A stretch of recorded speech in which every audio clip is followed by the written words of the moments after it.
PharmaPhobic is powered by Achieve the Lifestyle, a company dedicated to helping you empower your health, redefine your lifestyle, and all for the health of it.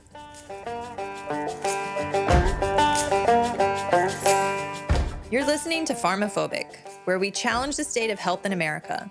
I'm Janie, a physician assistant, and I've seen how healthcare keeps people dependent instead of truly healthy. And I'm Dan, a veteran turned fitness pro here to uncover the truth and explore simple and sustainable health solutions. From big pharma to big food, we're exposing the conflicts of interest keeping us sick and finding better ways to take back our health. No fluff, no gimmicks, just real talk, real solutions, and a little bit of fun along the way.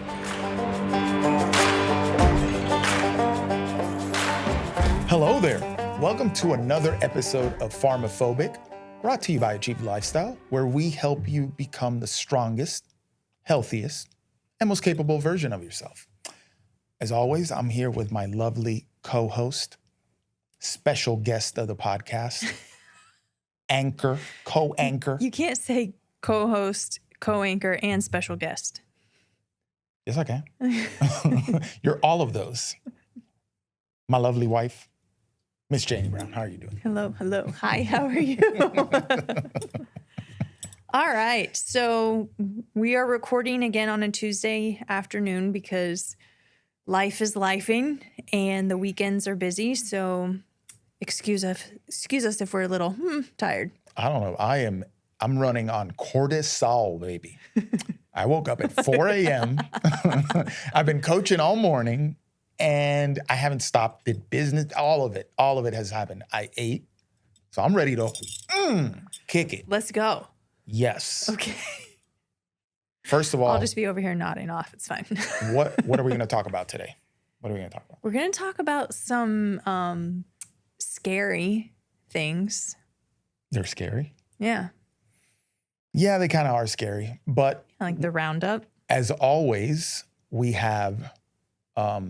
we want to leave you with hope. So we're going to rattle your cage and then we want to leave you with hope. That's what we do here at we just need to make you aware because we care.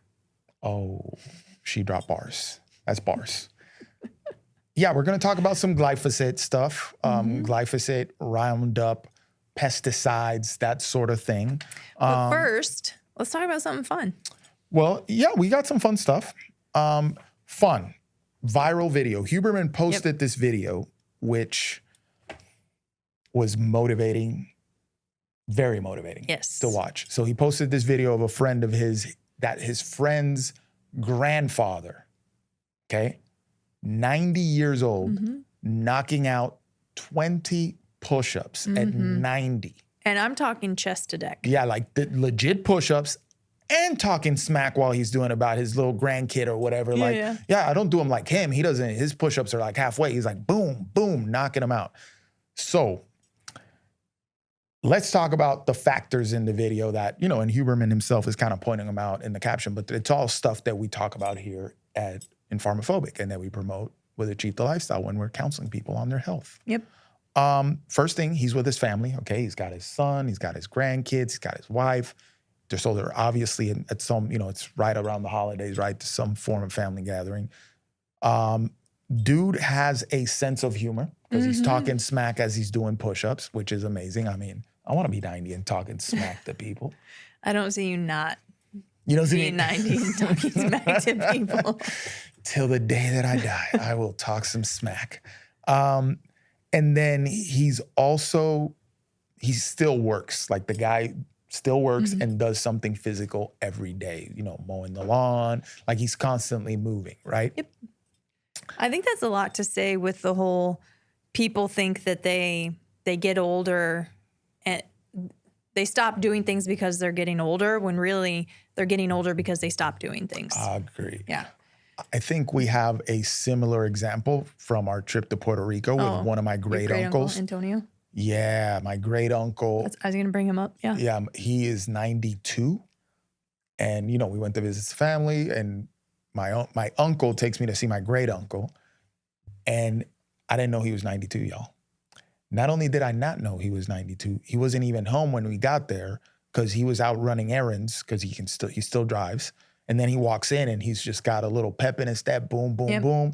I'm like, holy crap, he's 92? No way. Sharp, nothing hurts, not dragging his feet. He walks like completely, he's got pep in his step. He still drives. Was not running around, but, walking around. And after what would have been his great-grandchild. Mm-hmm. Yeah. Yeah, that was his great-grandchild. Yeah. Isn't that crazy? Yeah. Yeah. So I guess the question that I think that sounds amazing to everybody. Well, right? yeah. And this is a big thing when people, because I don't think he works anymore, correct? Oh, no, he hasn't worked So in a he's while. retired.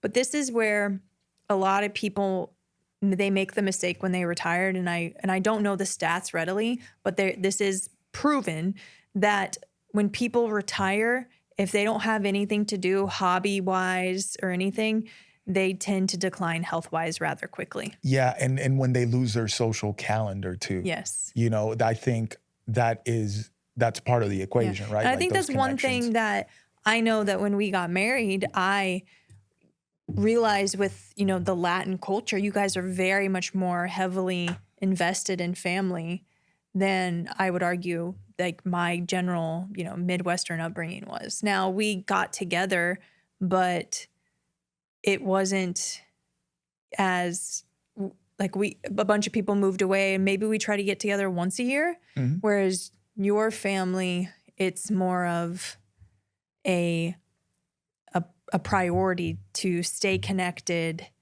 and be involved in each other's lives all the time. Yeah, and I think that's like I look across at my friend group and they all have like family group chats, Yeah. and then other friends like they talk to their parents very regularly, like once a week at least. So yes, there is. Yeah, and that's something I've been trying to do, and that's something I really have to push is talking to my parents once a week. Mhm. It's more of an effort than I would like it to be for many different reasons, but Yeah. I'm trying to foster that. And I remember growing up and things like that, like it's frowned upon, and I think it's changed. It was frowned upon when you're elderly people, when they reached a certain age, if you sent them off to a home or something like that, or an assisted living facility, that was frowned upon in Latin culture. Now, granted, you got dementia, you got things like that. It's changing because health issues are becoming more prominent. It's not just, somebody's getting older and they're declining. Yeah. That's it. It's like they need a higher level of care than you can just provide with a room and some food. And dementia is becoming more of a thing, and it becomes a way more complicated situation to take care of them. So I understand at that point they need to go to assisted living because they're beyond your scope, right? But back then in the 90s and 80s, like that was, I was a teenager. You start arguing with your parents, like, you know what? When you get old, I'm going to send you to a facility. And everybody be like, oh. It was like the ultimate thing to say, So, and that's part of the Latin culture. Like you have this thing where it's like elders, you know that eventually you're going to have to like take responsibility for them, right? And that's instilled like, oh, we're not going to turn our back on family and that sort of thing. Not saying that every Hispanic family is like that. No, I understand. Not saying that you should preserve family bonds at all costs, especially if they're toxic. But just saying if you have a fairly normal family interaction, there's value in keeping that going, right? The gentleman in question here in this video that I hope that everybody sees, it's on Huberman's page, they're Hispanic, they're Mexican. So there's something to be said there as well. Like there's all these grandkids running around and my boy is knocking them push-ups out, looking great. So the question is, how do we get there, right? What's our plan to get there? So that Don't we're stop. 90, yeah, that's part of the thing. You don't stop, right? And hopefully this is what we want to pass on to people that we work with. Like, hey, this is my vision for you, that you make it to this, hopefully, and you can have this kind of life and then a peaceful transition whenever your time comes. Hopefully not, God willing, right? Yeah. So how do you get there to where you're 90 years old and you can enjoy your family and you're not a liability, you're not in a hospital, you're not completely immobile, that sort of thing. So what's the plan? Obviously, you got to lift these weights nonstop. And training gets modified as you age, and injuries and things like that might happen, and obstacles might get in the way. Life might get crazy, adverse, situations in life so there's seasons, right? But there's a constant of training. And don't be afraid to modify the training depending on the season you're in. Yeah. So I'm assuming by seeing him doing those push-ups, he probably could have knocked out much, much more back in the day. Oh, right? So if you're doing 20 and 90, you're probably doing 100. This is where I see a lot of patients I've worked with and at younger ages or even clients. I can't do what I used to do, so what's the point? You know, but he didn't stop.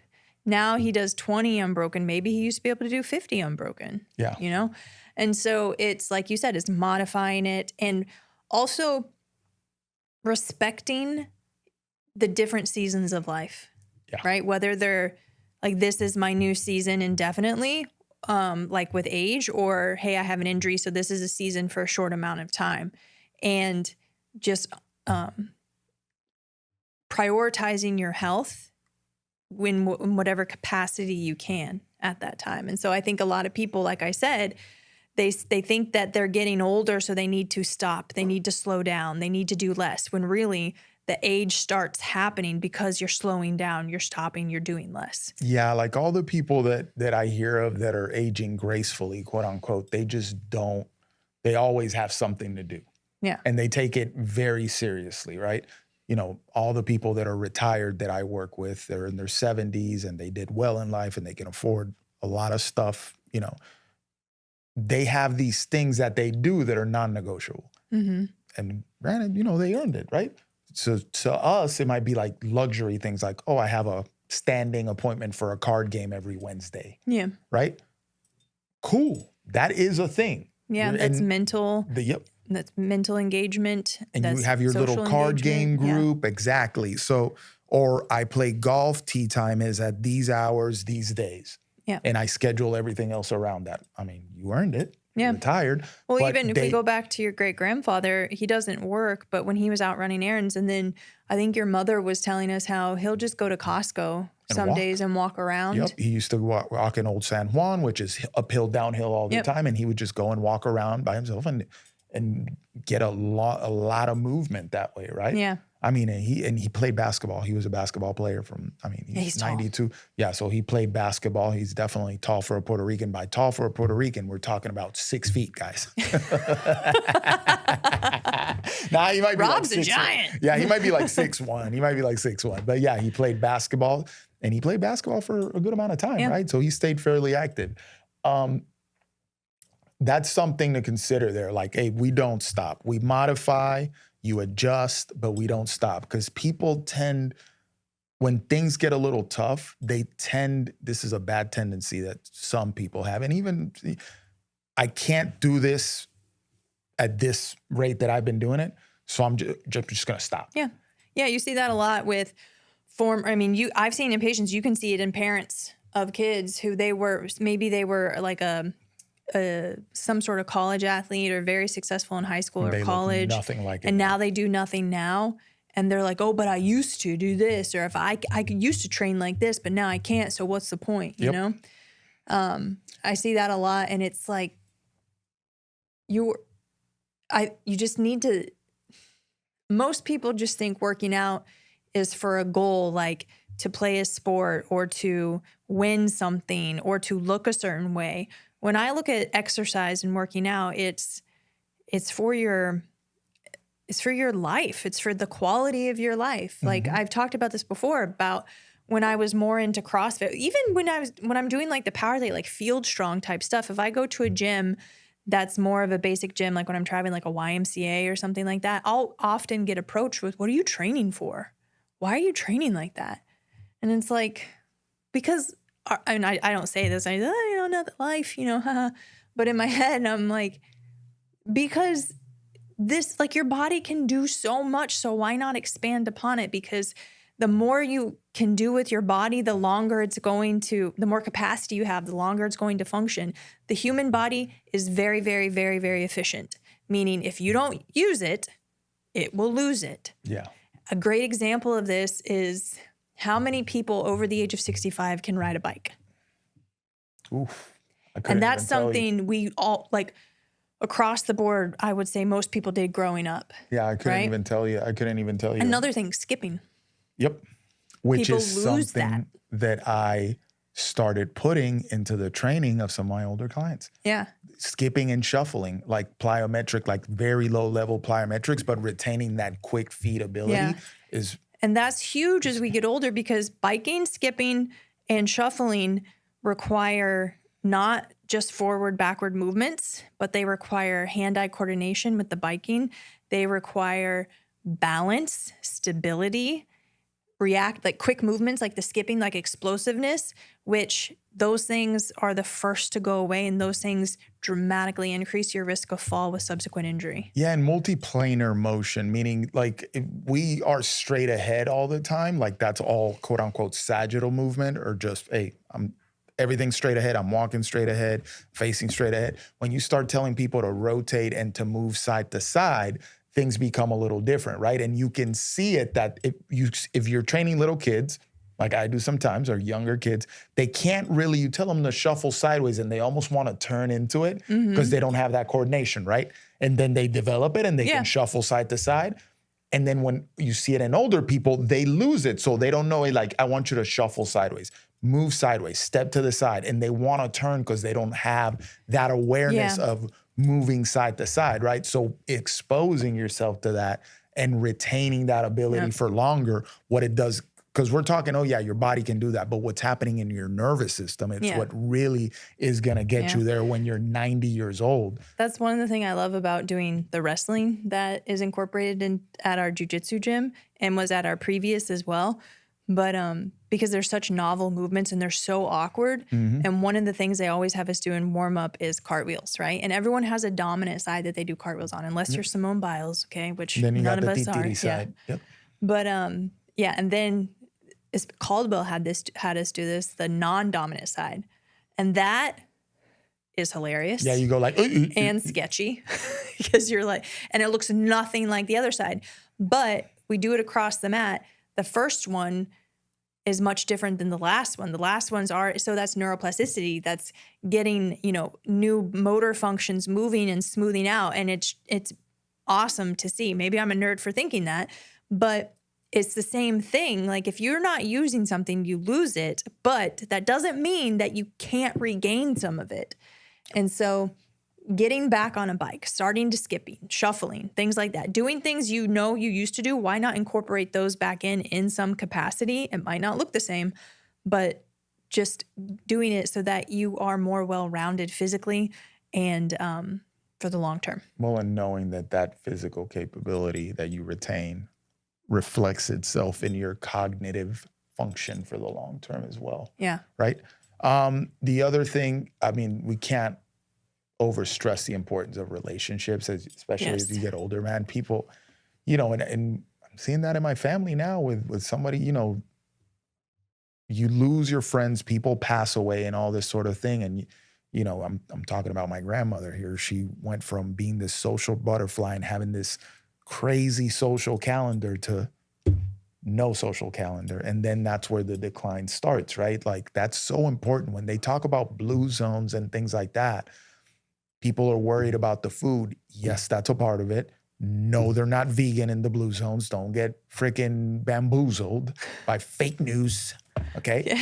But it is, these people have like a robust social interaction type of thing where they're like, they're meeting people for coffee and they're hanging out with these people or they're playing chess or they're doing stuff with other members of the community, right? And they have people that they touch base with every day and quote unquote, hang out with.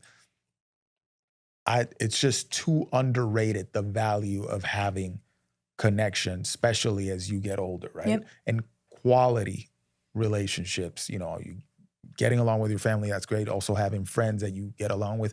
Don't worry about having, I got 300 friends. Yeah, that ain't good quality friends. Yeah, like good quality friends. I got 3 friends and we are ride or die for life. Cool. That's gonna help you in the long term. That really is gonna play a part. What are we missing here with this that you could see in this video? He works. It goes back to what we were saying. So he does something physical every day, right? But he kind of works. Like there are certain things in this life, like even if you do really well and you can outsource it, that maybe you shouldn't. Yeah, it's like my stepdad, my dad, Woody. who he retired 2 years ago. Yeah. And then I'll call him and I'm talking to my mom, like, hey, where's dad? He's at work. I'm like, okay. Yeah. When I heard that, I was like, I love that for him. I love that for him. He's not officially working anymore, but there's sometimes he'll work once a week. There's sometimes he'll work 3-4 times a week. The beautiful thing is that he's one of those old school, good quality workers. Like you can now be conventionally trained as a construction worker, electrician, plumber, or whatever. But if you can't address it, my dad can, because he just figures stuff out. He's one of the smartest men, but didn't go past high school. So when he retired, his company that he retired from made these shirts with him on the front. It's hilarious. It's like this kind of caricature of him. And it says, if Woody can't fix it, no one can. Yeah. And I was like, I believe it. I believe it. So he's that level of handy and construction wise and tool savvy that he can do electric work. He can do plumbing work. He can do masonry. Like he can do welding. Yep. You know what I mean? So when your mom said he was at work, it's like, I love that for him. Yeah. I love it. It's like he's not doing the quantity or the volume of labor that he was doing before. He's more doing, his boss will bring him in if there's like personal projects that he only trusts him to do, which I think I'm very fortunate for, because it keeps him mentally and physically engaged. Yeah, and he feels like he has purpose and utility, and that's very important. My grandfather, he passed away, my mother's father, so my maternal grandfather, he passed away at 91, pneumonia. It was, but I always remember he never stopped working. And what I mean is my grandfather built an engineering company, with other associates. He retired from the engineering company at 81. Mm-hmm. Now, 81, okay? That's already like almost 20 years over retirement age that he just kept going. He didn't want to stop. So he would do a full work day. He would leave work. He would go play some golf, like a quick driving range, whatever, get some golf in. Then he would come home, and if I was in my grandmother's house, like after school or whatever, my mom had to drop us off, he would come in and then he would change from his little golfing attire and he would put on like work clothes and he would go around the house doing stuff. Mm-hmm. Like, oh, this needs to be repainted, this little corner here, I'm going to touch it up. Yep. Oh, I need to clean this little corner right here. And I'm just like, what in the world? Like grandpa does, back then I was like, man, grandpa, sit down, bro. Watch some TV or something.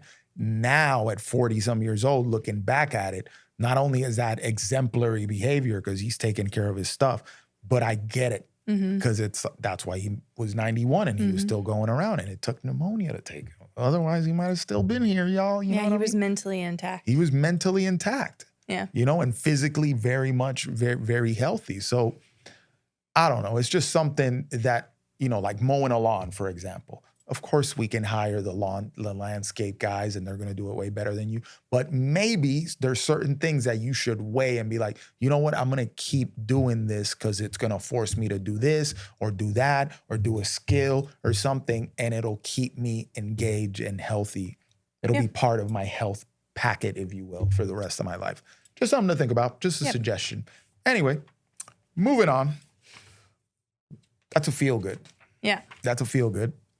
Now we're gonna bring you up before we tear you down. No, I'm kidding. we're gonna darken this up a little bit right now. Old man filters. Let's get this thing going.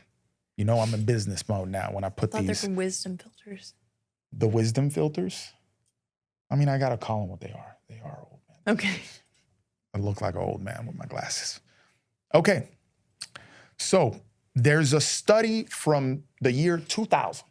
2000. 26 years ago. 20s? Yeah. 26 years ago. Oh, dear Lordy Lord. I hadn't, when you put it that way. Yep. Like a quarter of a century or decade. No, century? Is a century 100 years? Yeah, it's a quarter of a century. Yeah. So, and a year on top of that.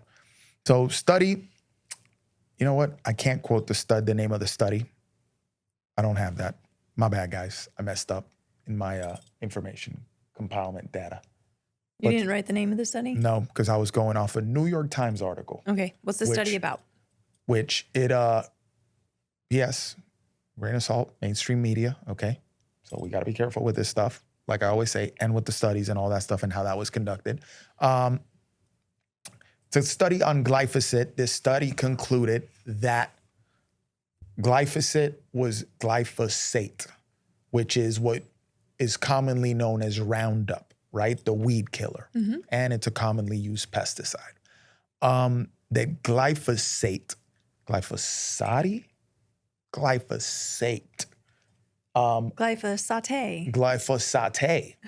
that it wasn't harmful, okay? You don't have anything to worry about. Now, if you guys don't know the story on glyphosate, we've talked about it in a previous podcast, okay? It was made by this company named Monsanto, AKA the devil's company. Monsanto, they made this product called Roundup, and they wanted to sell it to farmers. They sold it to farmers. We're talking now in the 70s, 60s, 70s. And what happened, it was killing the crops, right? And then not only was it killing the crops, but if you sprayed it in this farm and the wind hit it, farm down the street was also losing its crops. So these geniuses, if you want to call them that, I call them demons, they decided to be like, you know what? Instead of not selling this garbage that's clearly killing crops and it's clearly not good for organic matter, AKA the crops and us, because we're organic matter too, they decided like, no, I'm going to retain my garbage. And what I'm going to do is develop a fruit and a plant that can resist the use of my product, right? And voila, GMOs were born, okay? So this is how you have the GMO fruits and GMO vegetables and all this stuff. It's bioengineered, genetically modified so that it can withstand the use of this pesticide. So now I can sell you the seed to this Franken fruit, Franken veggie, and I can sell you the pesticide that's going to go on it. Okay? So that's a little backstory. So in 2000, people have been raising alarms on the use of this pesticide, saying it's causing cancer, all this stuff. They've been calling them crazy. This stuff is perfectly fine. There's a famous video, if you want to look at it on YouTube, where they're interviewing a Monsanto rep. This guy's just arguing adamantly that it's perfectly fine, that you could just drink it like water, whatever. It's not going to do anything to you. And the interviewer says, really? Well, I got a glass of it right here, and it's a clear liquid, right? Yeah. I got a glass of it right here. How about you drink it? And the dude's like, oh, I'm not stupid. I'm like, I thought it was perfectly safe. You could drink it like water. Yeah. Anyway, so this study has recently been retracted. That's what the New York Times article was about, that this study that was saying that glyphosate was perfectly fine for use was for years used as the metric to allow the use of glyphosate, the continued use of it, right? But it's been retracted. Uh-oh. But guess what? These pesticide companies are still using that study to continue to push their product. Yeah. Right? And they're saying, but EPA. Yeah, the EPA let me. They let me use it because it's perfectly safe. You see, look at the study. But the study, they retracted it. Yep. Now, what does that mean? Because here's the thing. Monsanto is no longer exists, quote unquote. Monsanto was bought out by Bayer. Yes. Aspirin. Bayer, that company, Heart Aspirin. Health. I believe they're German. It's a German pharmaceutical company. Heart Health, heart healthy aspirin. Take your Bayer a day. Okay. Now,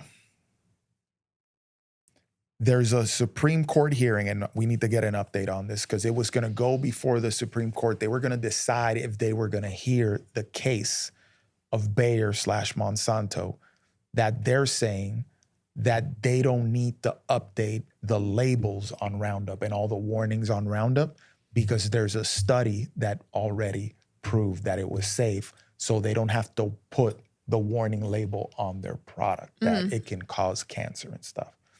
And then the people that are bringing the suit, that are bringing the case up before, are saying, hey, that study is no longer viable. It's incorrect. It was bought and paid for. So you need to start putting warning labels on your pesticides, that it's cancerous, that it can cause all sorts of illness, whatever.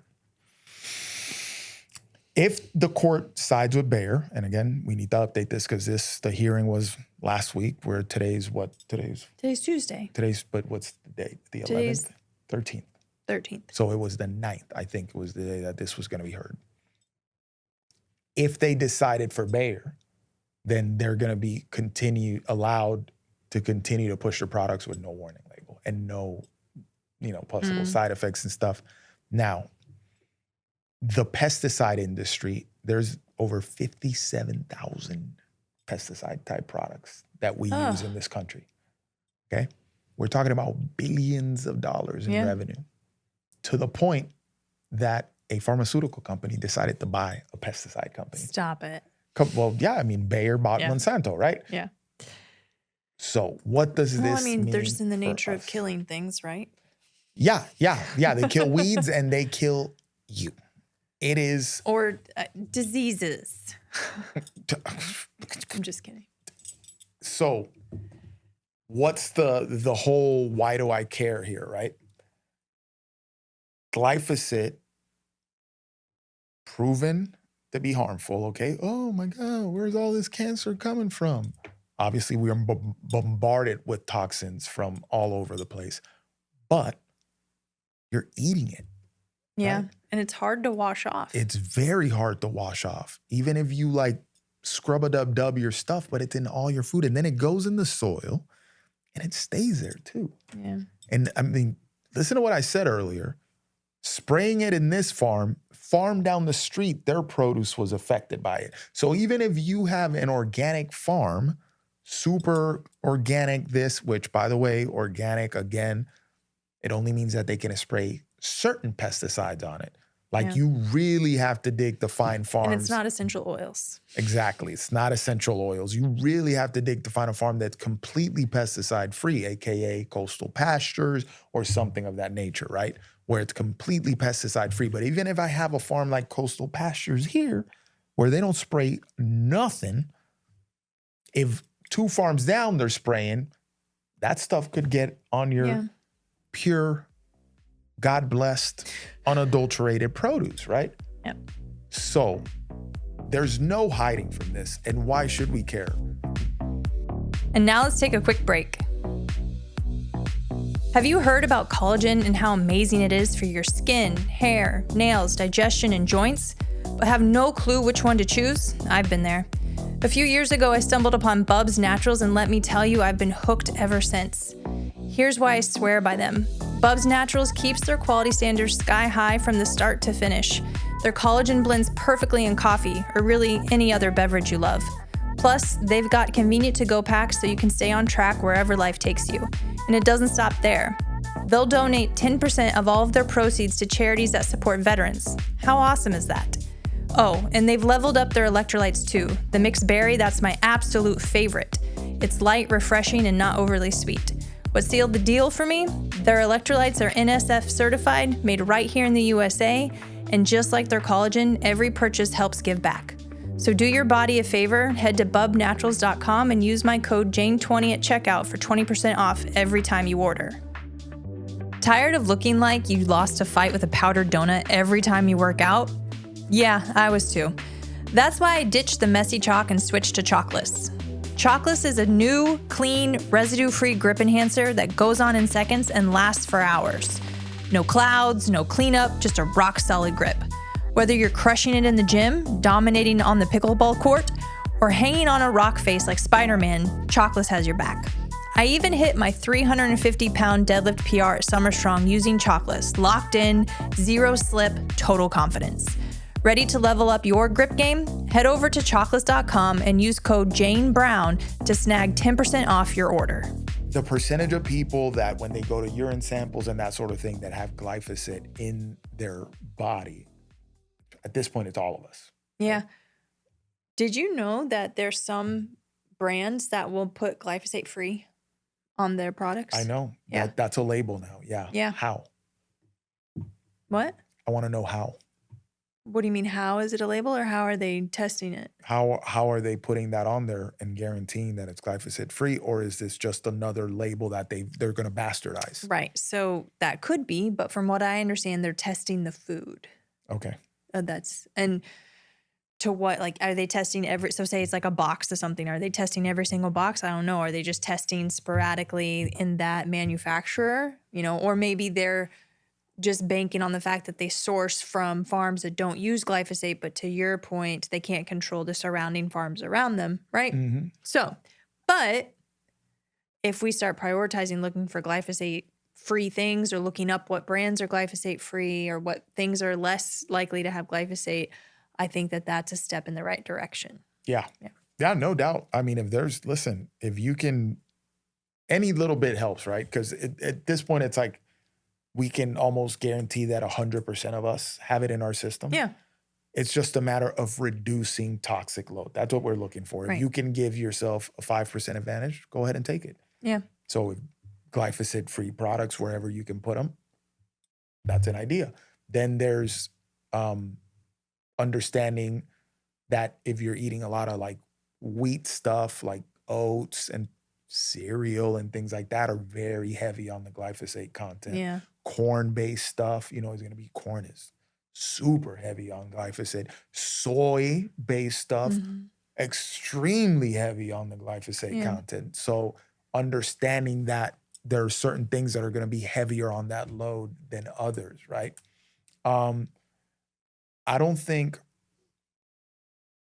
that study that they based their free operating hand on was retracted. And I don't think we'll ever get a study that concludes definitively that glyphosate causes cancer. I don't think they'll allow that to get out. I know we talked about a few episodes ago, we talked about one, I think it was WHO might have been talking about it, which is surprising in its own, because the WHO, guess what the WHO is not about? They're coming to get us. Oh, we're talking about dark stuff. Yeah. These guys know too much. Yeah. Get them, shut them down. So WHO, it surprises me when they actually say something. I was like, oh, that's actually a good recommendation, WHO. There you go. Every now, broken clock, right? Twice a day, right? Yeah. But takeaway here, we got to pay attention. We really got to pay attention. Now, the even darker part of this is apparently they had a bill that they were trying to pass in Congress that would have allowed the pesticide companies to continue to operate. So think about the timing here. Congress passing a bill, making it law, Supreme Court hearing coming up, that would have allowed the pesticide companies to continue to operate under the protection of that fraudulent, that debunked study, which would have basically granted them immunity from prosecution for or suits or whatever for any damage that their products might have caused. Because it'd be like, oh, it's already in law, we're under immunity because we're operating under this statute, right? Yeah. That is based on this study that says that this stuff is harmless, so I don't have to label it, and anything that causes harm, that even if you tie it directly to the use of this chemical, you can't sue me for it. Does that sound familiar? Vaccines? Yes, ma'am. Yes, ma'am. There's only one product in the history of Earth that gets to enjoy blanket immunity from any sort of liability, and that is... Well, it makes sense because they were just getting bombarded with too many lawsuits of the damages they were causing, so that had to be very overwhelming for them. So if we just take that away, then it goes away, right? Yep, which I always, when people ask me questions about vaccines and I have this conversation, I'm like, I'm not going to tell you if I'm pro or against. I'm just going to say, if you want to reduce people's objections to vaccines, you should probably look at two things. One of them is, why the hell are they the only product in the world that gets to enjoy blanket immunity? Yeah. Free from any sort of liability. And we almost got pesticides to fall into that, depending. Now it's going to up to the Supreme Court what they decide. But that bill that they were trying to pass people objected. Like all these watch groups and all these people started like, hey, what are you doing? So they had to take it out of Yeah. They had to take it out of what they were trying to pass. They got some pressure. Thank God that somebody was watching. This is why we got to be on our P's and Q's. But yes, why, back to the vaccines, if you want everybody to take this and it's such a great product, why the blanket immunity? Take that out. That's giving people objections. Take it out. Like, let's remove blanket immunity. If you take a vaccine, you get hurt, something happens, you can sue them and they'll have to pay, right? That's one. The other one is reformulations and constantly updating and putting the ingredients of these vaccines forth. Since everybody's going to get them, everybody should be able to see wherever and however the ingredients in this stuff at all times. It should be on freaking posters and walls. Give me the vaccine. I should be able to see the ingredients. Shouldn't be a problem. Why are those a mystery? Yep. You know what I mean? That to the point where not even the doctor that's giving it to you knows all the ingredients that's in it. I'm just asking questions. I'm just a guy asking questions on the internet. Now, that's a problem, right, with the vaccines. We don't want pesticides to fall into the same category where they're completely blanketed from any sort of immunity. Do you remember when Jake was on here, the natural pesticides that he utilizes? I think I know he uses some natural things, but I also think the way he does it helps prevent pesticides. Because like when he was talking about how the cows poop and then he brings the chickens in because they scatter the poop, but also the birds will eat bugs. So they eat the pests. Yeah. So he said the goats have a role in that too because they eat certain plants, and then you want certain plants to grow because it's going to keep other bugs away. Yeah, it's very, it sounded labor intensive, right?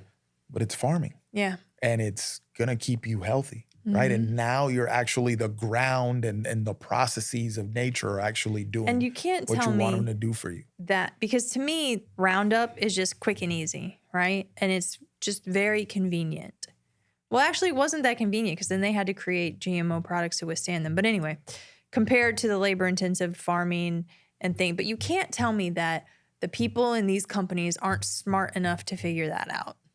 They got billions of dollars at their disposal. Like resources to figure this out. Like there is a more natural way to reduce parasites or not parasites, excuse me, pests. So bugs, things like that can destroy the crops. I can't talk today.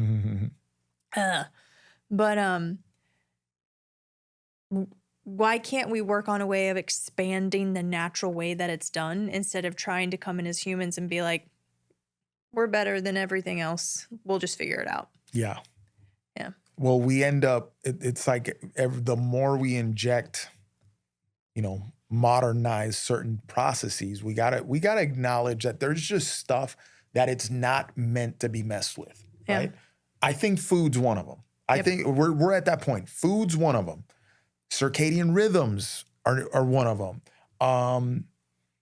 Sleep, that's circadian rhythm, but they're just things, sunshine. It's just Bill Gates with his little geoengineering, blocking out the sun ideas. Somebody please give that man a hug and send him love from Jesus for the rest of us, okay? Because that dude's going to take us to our downfall. Anyway, there are things that are just not to be messed with, right? And the processes of food is one of them. The more we try to modernize and mass produce this thing, the more we need to make stuff up.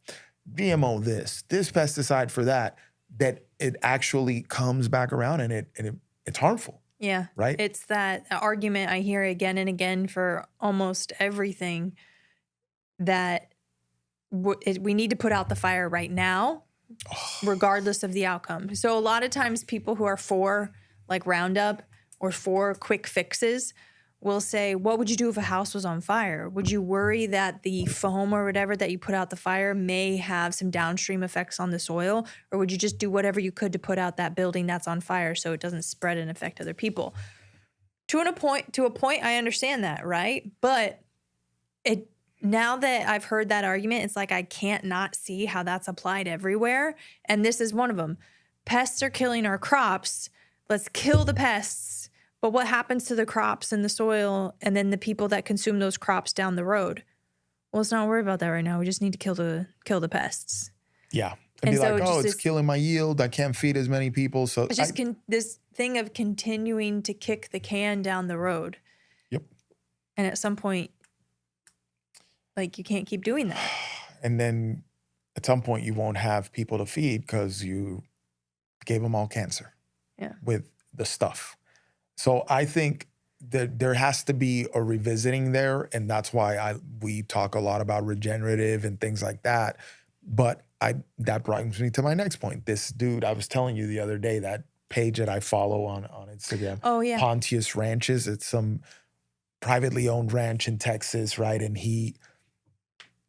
what caught my eye, I don't know how they popped up in my feed or whatever, but the guy feeds their cattle and all their livestock, the pigs, the cattle, the sheep, the goats, they all eat grass, but he also like supplements them with pulp he goes to a local juicery, they're out in Texas, and all the oranges and like celery stalks and all this stuff that they're going to throw away, he takes them and then he supplements the feed with that stuff. Okay, so these cows are eating oranges and apple cores and that sort of thing. Yeah, so just think it like a smoothie place or juice place. They squeeze the orange, they use the juice, but then they're going to throw away the orange peel, the apple core. He uses that type of stuff. Yep. So it's actually very useful. Yeah, it's very useful, Resourceful, especially when you're talking about ruminant animals. They can digest all that stuff. They're going to chew it and chew it and chew it and digest it. They're still eating their grass, right? This is just like a couple times a week, he hits them with that stuff as well. And apparently the meat that he's producing is like super high quality stuff, right? Well, the point I was trying to make, Jay, I saw the other day on his story, somebody was, he posted all the comments of people asking him if he shipped meat. Yeah. And he doesn't. It's only local sale, right? So they make all these meat packages and stuff, and locals come and buy it. They have a huge page on Instagram.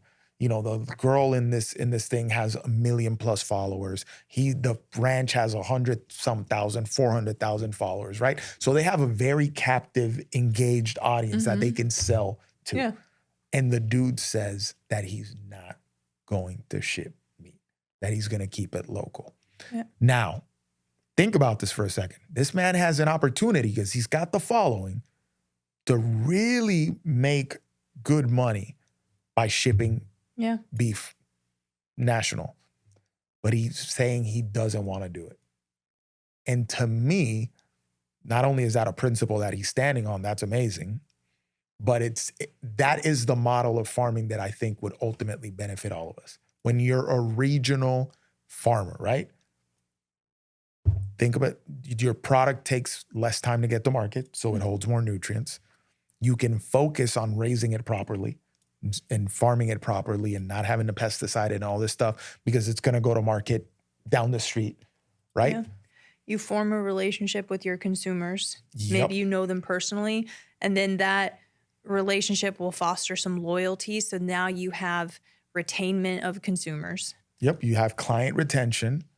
And then, your bubble, it's like, okay, I can feed this many more people or this, whatever. So, and you feed a bubble. And then you have lots of farms like that feed bubbles. It just sounds like a way, way, way higher quality of product. You can keep it cleaner, employ more people. Yeah. You know what I mean? I don't know why we don't do that. I don't know why if we're insisting in these like mass farms or these factories of Impossible Burgers or whatever that they want us to eat. I had said, I think it's on us as consumers because that person who asked him like, hey, do you ship? What is the chances that person looked around their own personal location to see if there was a farmer similar to that? Good point. And that's something that we've been talking about doing. And we do have a somewhat relationship with local farmers for certain things. But, supporting your local farmer, supporting your local farmer's market, those types of things can really, if we all did that, would it reap benefits in food quality, our health, and just the quality of the soil overall. Because I'm reading the book right now, Biblio Diet. And in the very first part of it, that he starts talking about the quality of our soil and how it's, and Jake talked about that too, and how it's declining at a pretty drastic rate now, and how nobody's really concerned about it. Yeah, because remember, guys, the nutrients in your food come from the soil, right? Like we need to have this relationship with the soil. Because at some point, I mean, if we can imagine, if we keep going down this rabbit hole, what's going to happen is that you're going to have fruit, you know, the soil's going to bear fruit or vegetables or whatever that are very, very low or completely devoid of nutrients. And that's going to be a sad day. Yeah. What's that movie? Is it Interstellar, where the land has gone barren almost, and that's why they got to go to space? Just think about that, guys. Hollywood be telling you stuff before it happens. I'm just saying. But the whole thing here is another thing that we missed on that regional local farming is cost. If you don't have to worry about shipping stuff across the country, you're going to keep costs down. Yep. Right? And then you get more local people to buy into it. You drive costs down again. So that's something that, oh God, it's. And we're not saying not to utilize things like, Moink. No, those are great. White oak pastures, like some of these big. What's that? Butcher Box and things like that. Omaha Steaks or Nebraska, whatever. If utilize those, if that's all you have, but do the due diligence to look around you, seek out and determine how big of a radius is good for you. Is there a local farmer? Is there a farmer's market I can go to? Is there something that I can do to try to source my stuff closer to me to get the farm to table, more nutrients intact, and sort of forge that relationship with farmers around you and bringing back that connection to our food that I think a lot of us have lost?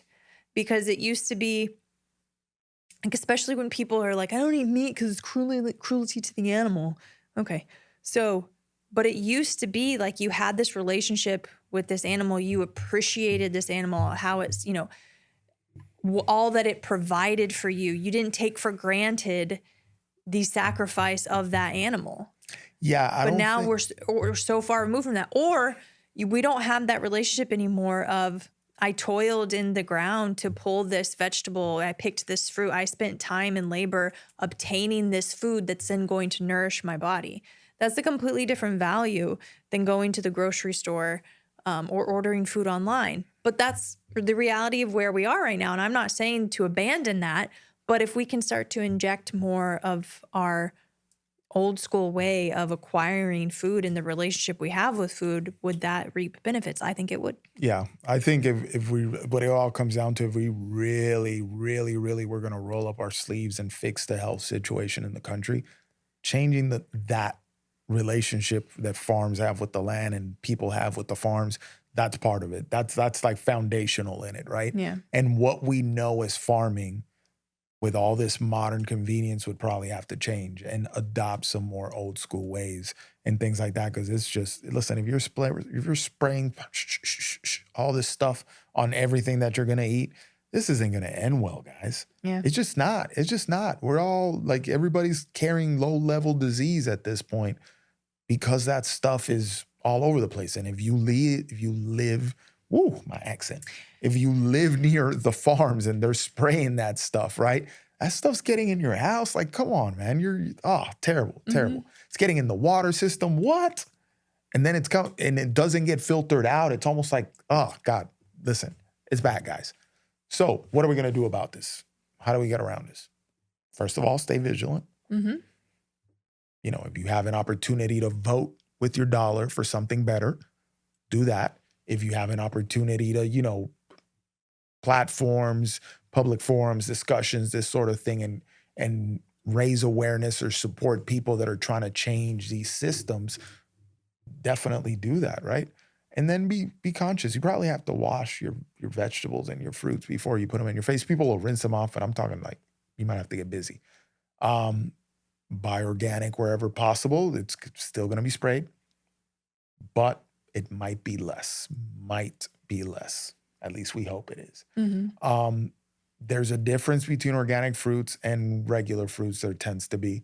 I've found over the years, organic fruit is always smaller. Always smaller and will ripen at its intended pace. Yep. So it's funny because when we go to the boys, I mean, and when I said, you know what, I saw this thing on the apples having that waxy cover. So I stopped buying the apples in the convenience side. I'm like, I'm going to go back to the back part of the market where he keeps the organic stuff and I'm going to get organic apples. If we're going to eat apples all the time, let's eat the stuff that's organic. So we go, I look at the apple, grab that thing, and it was on my mind from being in Europe too, because the apples in Europe look completely different because they weren't covered in that stuff. And it's like a more pale, it's more opaque, right? It's not this shiny little thing. And then I'm like, this is a Honeycrisp apple. And then I put it next to the Honeycrisp apple in the front. I'm like, 2 Honeycrisp apples. Organic, not organic. Why are they so different in size, right?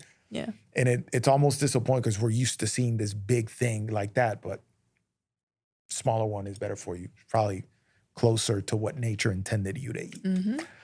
Okay. Moving on.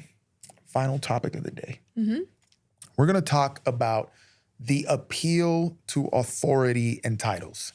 In this day and age where everybody wants to create authority on social media, and we're part of that. We try to create authority on social media, right? And we have a podcast, and we talk to you about stuff, and we give you advice on things that would hopefully make your life better, right?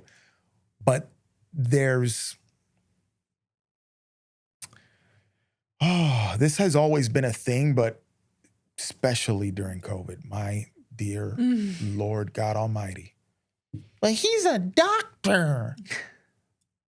And doctors telling you to wear 3 masks and stay inside your house and never look at the sun and take all these mystery medications and all this stuff.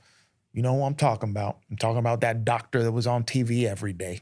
That everybody was like, he's a doctor. And he's giving you horrid, abysmal advice. And contradicting advice. And contradicting advice to what he said first. Years before. And then years before. And then you look at what he was doing in the 80s and 90s. It was just, dude's all over the place because he's bought and paid for. And he was getting kickbacks for pushing the one product.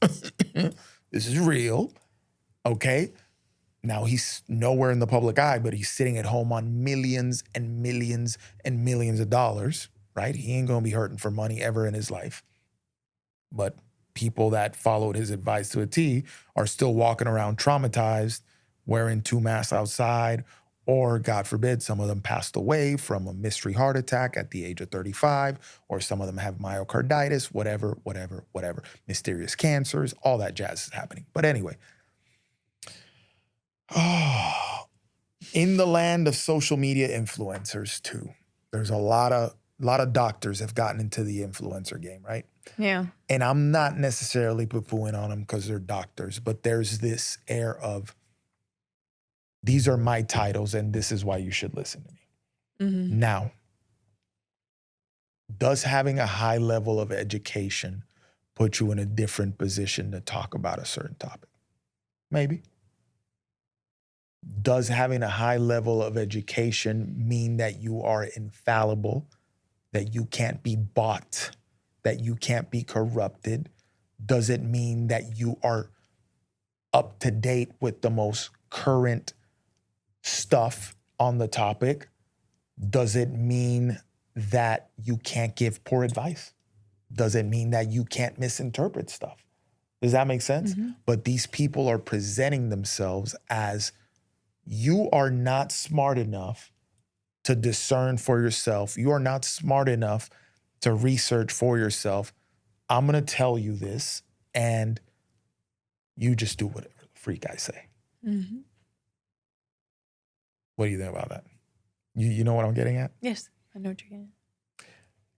Now, things to consider here. I think when we present information here, and this is what I want to be true to, what I want us to hold true to all the time. This is about empowerment, right? That's what PharmaPhobic is. I'm going to put something on it, run something by you. You know, I'm going to do as best I can to give you as many facts as I can for whatever the time that you spend with us on an episode. And you decide what to do with it, right? Yeah. I'm not telling you I'm Dan Brown and these are my titles. I have all these letters after my name. I got a couple letters after my name. But I'm not telling you I'm Dan Brown. I'm CSCS. Blah, blah, blah, blah. You do what I say. And don't question me. No, I'm saying, hey, this is a little advice. This is what I'm basing it on. You do what you want with it. Yeah. Right? And you should research, right? Like today I talked to you about this New York Times article on the study and I missed the name of the study so you could look the study up. You should probably go and pull up the New York Times article and read that for yourself and go down the rabbit hole a little bit if you have 5 free minutes while you're sitting on the toilet or something. You know what I mean? Mm-hmm.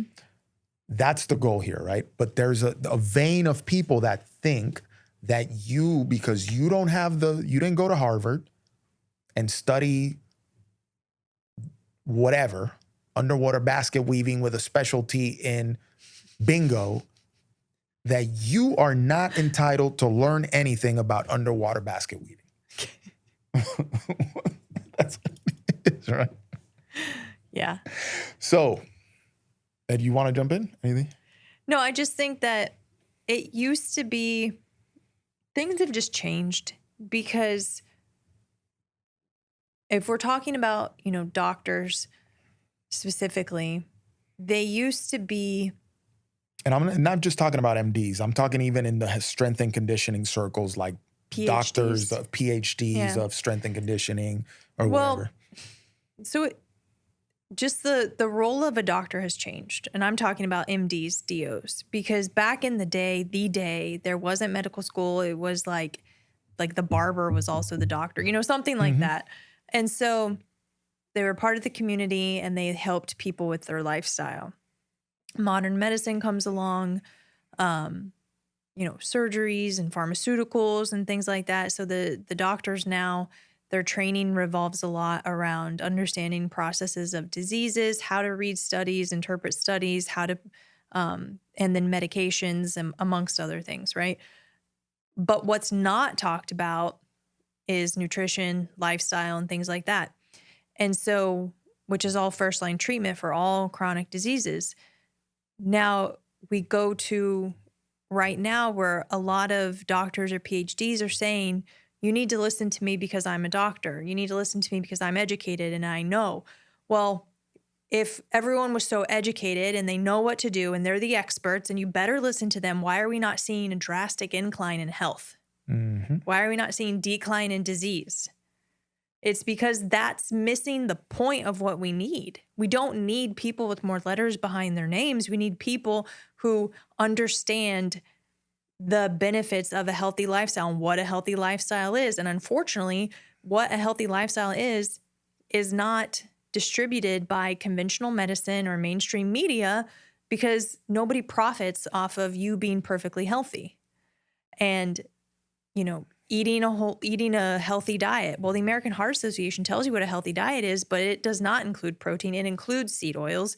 It includes all these things, just further driving you into the hands of a conventionally trained doctor who doesn't know anything about lifestyle. Let's not forget that the American Heart Association's advice was based on shoddy science as well. Right. Ansel Keys built that house, baby. And so I just think that as much as we're saying, we say to take things with a grain of salt with the studies, test information. I think you have on here, test the spirit. We need to test the experts as well. And we end these episodes always with, if you don't agree with what we say, if you want further clarification, send us a message because we know we're not infallible. We know we may be wrong and we want to continue to learn. We want to stay curious. So we want to know what more is out there. I think a lot of people, once they get specific letters behind their name, they're done being curious. They don't think they need to evolve further. And that's dangerous. I'd say that is probably one of the most common things that I see out of the medical field. It's like I studied and I'm done being curious. And that's how you get, healthcare practitioners giving advice that's outdated by 20 years because that's what the last thing they heard when they were in school, right? And it's like, bro, that thing debunked. Like that's no longer, that's not up to date. And this is a challenge, right? This is a challenge to them and people like that stay curious, keep researching, know that there's always an opportunity to learn and things are constantly evolving. Two, give people the benefit of the doubt, because with YouTube and phones and the internet and AI now and all this stuff, people can go down rabbit holes and build a very, very robust body of knowledge on a topic and not hold a single title in it, right? Yeah. This is how you get, Louis Simmons in the world of strength and conditioning. He didn't have a single certification, but he's the guy that a lot of people with all the letters behind their name in strength and conditioning talk about. And they use his principles, right? Yeah. Now some will say like, oh, he was wrong about this, he was wrong about that. Yeah, right, but you still doing conjugate method training, my boy. Well, yeah, but even him being wrong benefits you. Yeah. And this was now you don't have to figure out what was wrong. Well, yeah, he put it all out there, right? Yeah. He put his bum out there and just went deep. And the thing is, we can say it now in retrospect, but think about all the stuff that he was right about. And think about all the principles that he espoused that a lot of us in the industry apply, right? So you still resort to him as a thing. And he didn't hold a single certification, not one. But the dude read books on books on books on books and put a lot of stuff out there, right? And he also did a lot of real life experimentation. Ding, ding, ding, ding. That was going to be my next one. My boy was walking the walk, right? If you're a researcher, right? And this happens a lot in strength and conditioning. They say the research lags about 10 years behind practice. But now we're in this thing, using fitness as an example, where all these 21-year-olds and 22-year-olds, these young influencers, they all want to talk about the study this, the study that, and this study, and that's not good for hypertrophy. This is it. And and now they're getting degrees. Oh, well, I'm a physical therapist. I got this PhD in physical therapy. I'm 28 years old, just graduated physical therapy school, but I'm gonna tell all you farts that have been training people for 20 years how to train people. And you ain't coaching a single person, not one. You are not in the trenches. Yeah. You see what I'm saying? So you get all this book knowledge that you're throwing out there, and you ain't even in the trenches, buddy. This is terrible. So there's this disconnect between practice and theory, right? And a lot of people that are heavy on the theory, and then they don't go into the trenches to apply the theory. And then people that have been in the trenches applying the stuff, it's like, no, this is kind of more aligned with reality. I'm not saying you're wrong. I'm just saying that there's context, there's nuance here that because you're following the black and white on the paper, you're not able to apply it properly. Yeah. Right? Yeah. On top of that, then we can't assume that because people hold certain qualifications that they're incorruptible.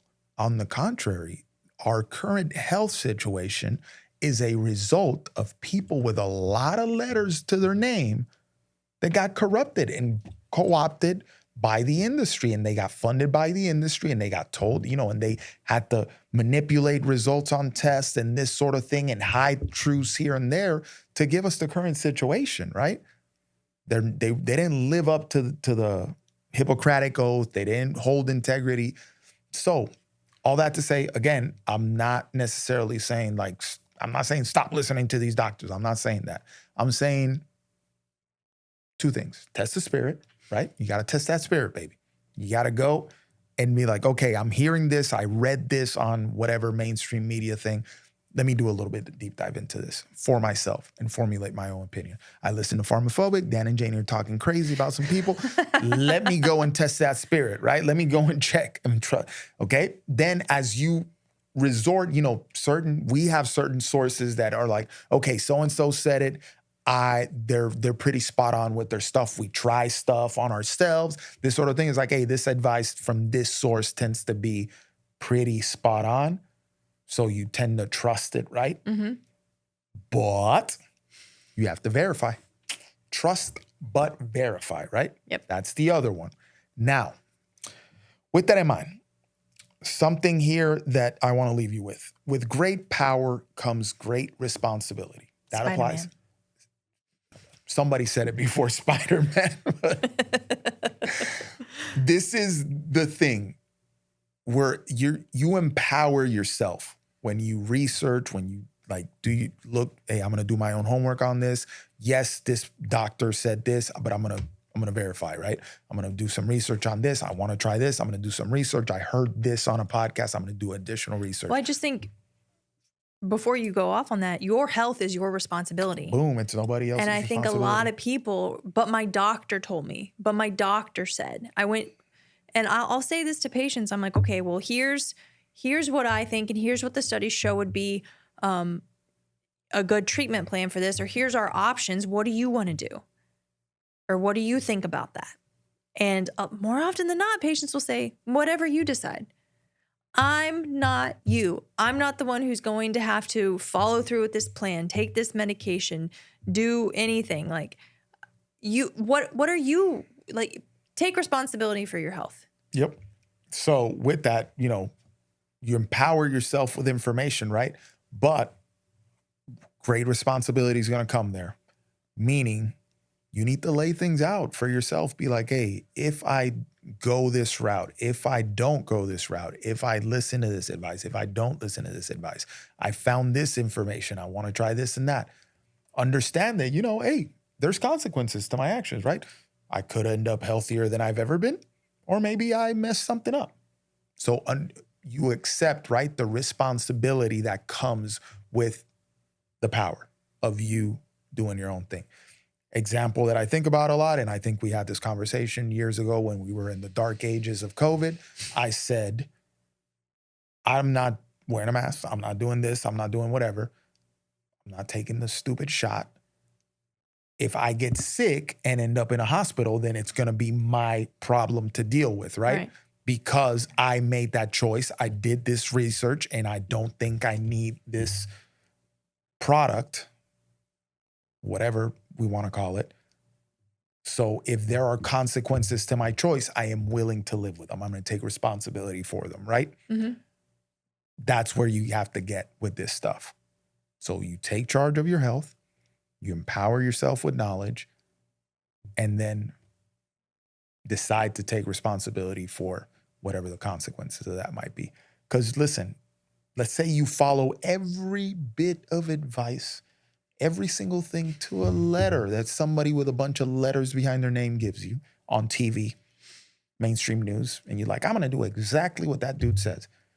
And then that thing turns to bite you in the butt. Guess who's going to be responsible for that choice? Yourself. Okay, so you might as well empower yourself with a little bit of knowledge. Agreed. With that in mind, anything you want to add, Jane? No. If you have any questions, comments, concerns, feedback, please send us an email at info@achieve-the-lifestyle. Our website is achieve-the-lifestyle.com. And if you want to get a hold of us more efficiently and probably quicker, it would be where it goes down. And that would be the DM. Yep. At Achieve the Lifestyle on Instagram. Cool. So empower yourself with knowledge, guys. Knowledge is power. Schoolhouse Rock. Knowing is half the battle. What is that from? I don't know. G.I. Joe. Who did I marry? Dear God. Which G.I. Joe?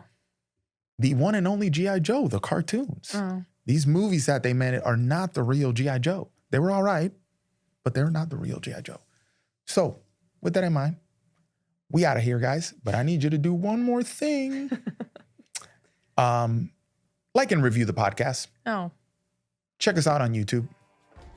And stay pharma-free. That's 3 more things. Thanks for listening to the PharmaPhobic podcast. If you found this conversation interesting, which I know you did, make sure to follow us on Apple, Spotify, or wherever you get your podcasts. And also make sure to check us out on Instagram at Achieve the Lifestyle. And if you're interested in pursuing a stronger, healthier, more capable version of yourself, check out our website at achieve-the-lifestyle.com. The PharmaPhobic podcast is for informational and entertainment purposes only. The views expressed are those of the hosts and guests and do not constitute medical, legal, or professional advice. Always consult a qualified healthcare provider before making any medical or wellness decisions. While we discuss pharmaceutical, holistic, and alternative health topics, our content is not a substitute for professional medical guidance.